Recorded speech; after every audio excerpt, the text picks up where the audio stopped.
Presentata a Gorizia l'edizione 2019 della Festa della Patria del Friuli, che si terrà nel capoluogo isontino domenica. Il legame di Gorizia al Friuli comincia nell'anno 1001, quando la città fu donata al patriarcato di Aquileia dall'imperatore germanico Ottone III. Abbiamo un programma ricchissimo che ci vedrà impegnati per domenica 7, anche se la festa è il 3 di aprile, ma noi ovviamente per motivi logistici l'abbiamo spostata a domenica e ci saranno molti avvenimenti. Tra l'altro faranno parte degli 80 o oltre avvenimenti che si susseguono sul territorio friulano proprio per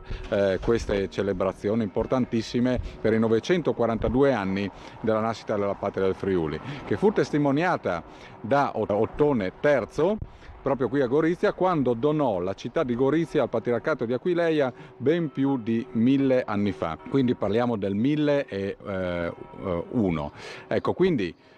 questa importante cerimonia si svolge proprio qui a Gorizia, proprio per valorizzare questa città di confine che ha al suo interno grandi peculiarità identitarie, ma anche grandi peculiarità linguistiche, anche se la cosa ovviamente ha dei notevoli collegamenti. Ci sarà una fase iniziale di domenica che prevederà appunto una prima parte di cerimonia, la seconda fase invece sarà dedicata più alla cultura, per cui ci sarà una grande collaborazione anche con la parte ebraica della città, che ci farà vedere magari la sinagoga, ma anche con l'associazione Borgo San Rocco, che ovviamente ha curato